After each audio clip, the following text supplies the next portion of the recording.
ವಿಷಯವನ್ನು ಅಂತಃಪುರದಲ್ಲಿರುವ ರಾಣಿಯವರಿಗೆ ಹೇಳಲು ಹೊಂಟಿದ್ದಾರೆ. ಅಯ್ಯಯ್ಯೋ ಅಯ್ಯಯ್ಯೋ, ಆಗಬಾರದೆಲ್ಲ ಆಗಿಬಿಟ್ಟಿತು. ಏನಾಯಿತು ಮಹಾರಾಜರೇ, ಏಕೆ ಹೇಳುತ್ತಿರುವಿರಿ? ಗಂಧರ್ವಸೇನರು ತೀರಿಕೊಂಡರಂತೆ. ಅಯ್ಯೋ ಅಯ್ಯಯ್ಯೋ, ಎಂತ ಕೆಟ್ಟ ಕೆಲಸವಾಗಿಬಿಟ್ಟಿತು. ಅಯ್ಯೋ ಅಯ್ಯಯ್ಯೋ ಅಯ್ಯೋ, ಎಂತ ಕೆಟ್ಟ ಕೆಲಸವಾಗಿಬಿಟ್ಟಿತು. ಅಯ್ಯಯ್ಯೋ,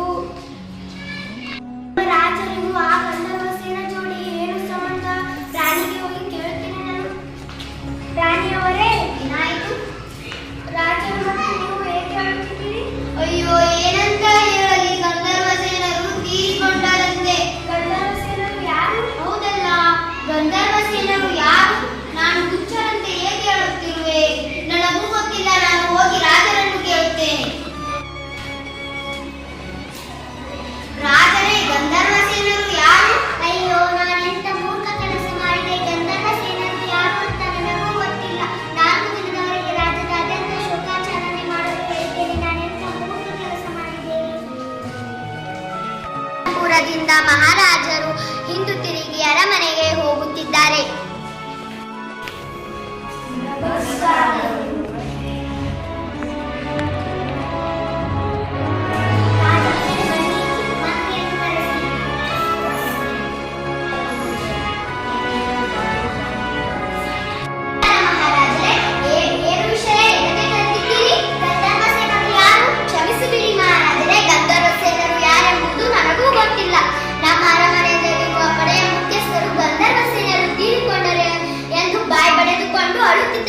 ನನಗೂ ಕೂಡ ದುಃಖವಾಯಿತು. ಆ ವಿಷಯವನ್ನು ತಂದು ನಾನು ನಿಮಗೆ ಹೇಳಿದ್ದೇನೆ. ನನ್ನನ್ನು ಕ್ಷಮಿಸಿ ಬಿಡಿ ಮಹಾರಾಜರೇ. ಗಂಧರ್ವಸೇನರು ಯಾರಂತ ಕೂಡಲೇ ಪತ್ತೆಚ್ಚು ಹೋಗು.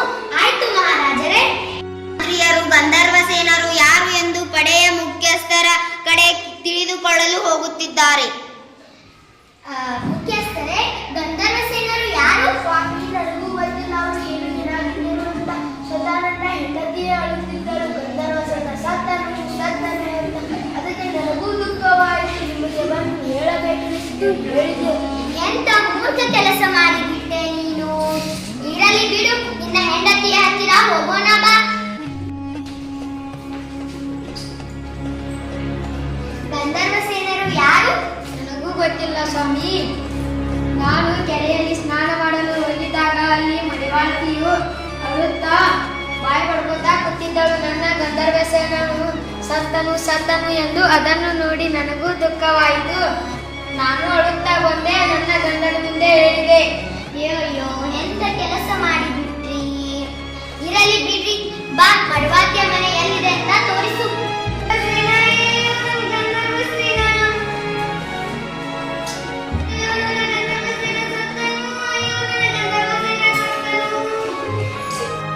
ಮಂತ್ರಿಯು ಮತ್ತು ಮುಖ್ಯಸ್ಥನ ಹೆಂಡತಿಯು 3 ಜನ ಕೂಡಿ ಗಂಧರ್ವಸೇನ ಯಾರು ಎಂದು